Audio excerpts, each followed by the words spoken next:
Hello, hi, welcome to my channel. My name is Reese. I talk about books here. I talk about what I'm reading.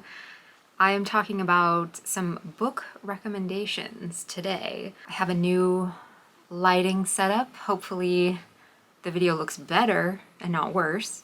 Anyways, yes, today is new lighting and a new type of video for me. I'm making a, if you like this, you might like this type of video. These recommendations could be based on the plot, the vibe, the writing style, settings, themes, probably all of the above, a whole host of things. And, I enjoy discovering new books, and my hope is that I can pass that along to you, and maybe you will find a new book that you will love too. I'm going to share a little bit about each book, but I will keep it spoiler free as always, so don't worry too much about that.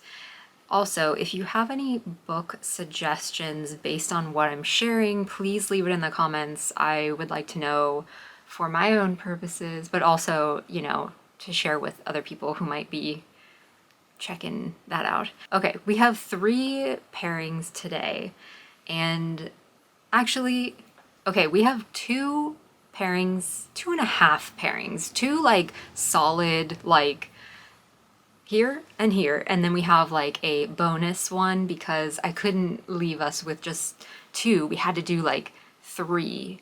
You know what I mean? So first pairing.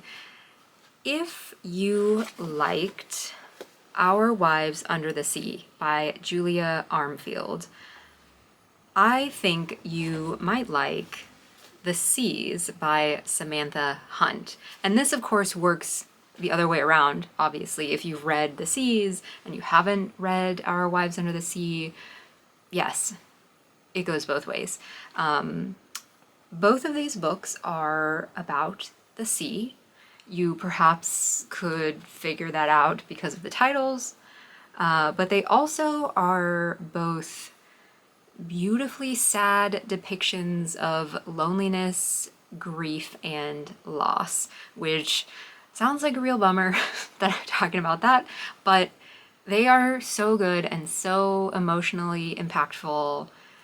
If you liked one of them, I think you might like the other one. Our Wives Under the Sea is the story of a couple, Miri and Leah, and their relationship post Leah's deep sea research mission. The story is told in 2 perspectives and it switches off each chapter. The first is Miri's, let's call present day. So she's talking about what happens after Leah comes back upon her return.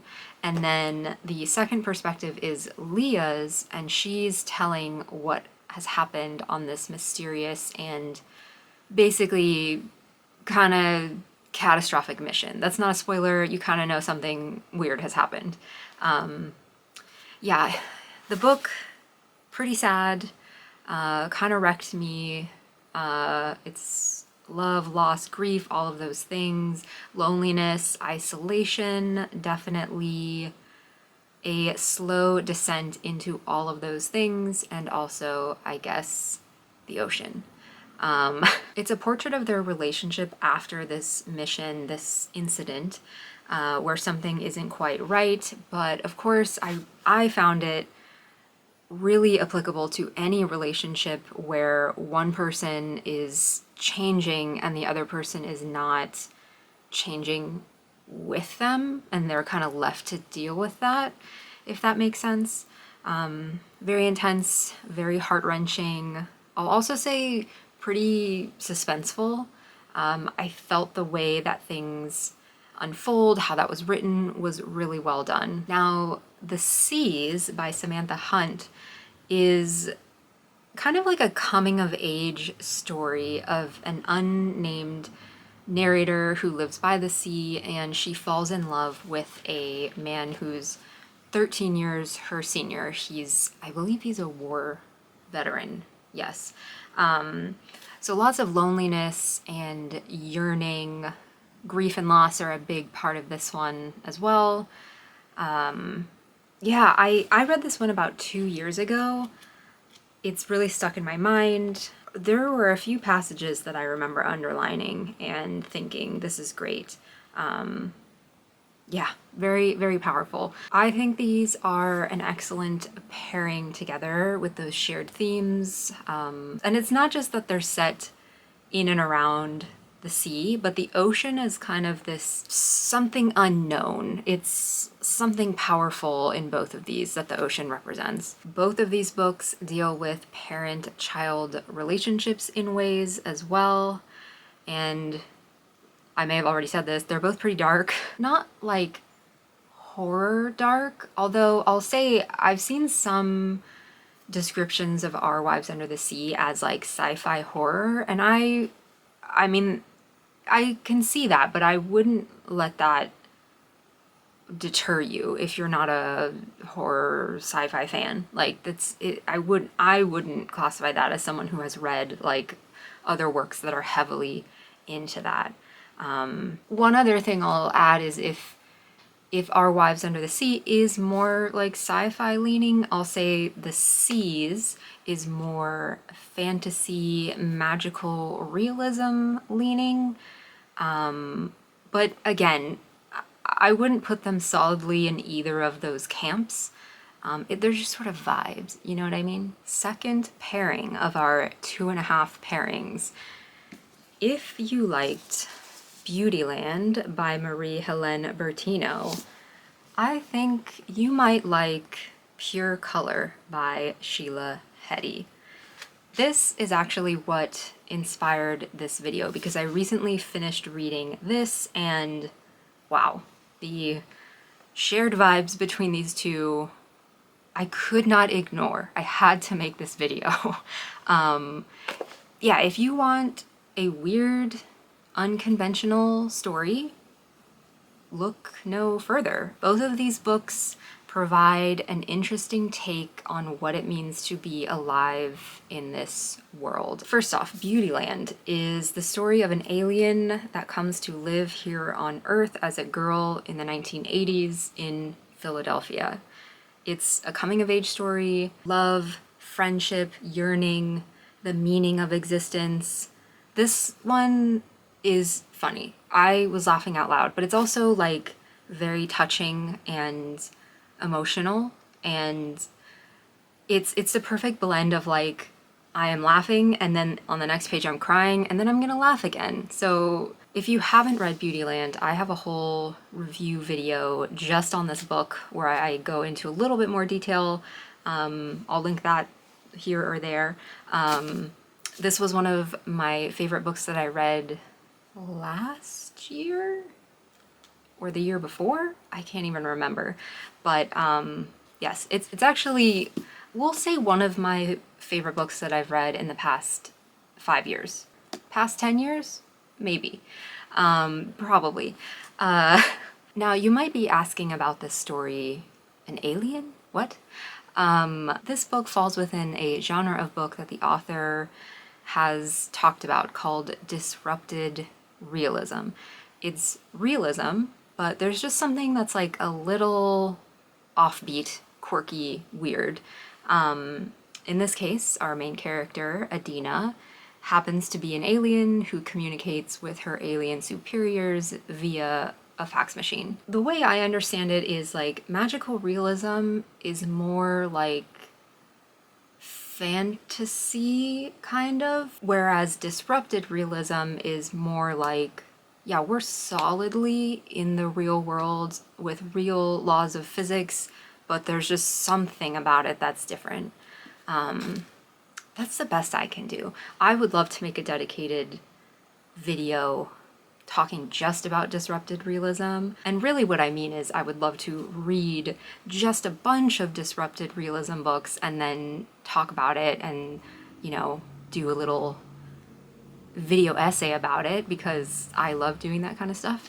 But that one's gonna take me a minute, so check back in a while. That video is coming at some point. Now, Pure Color is about an art critic named Mira and her life through the years and her relationship with her father.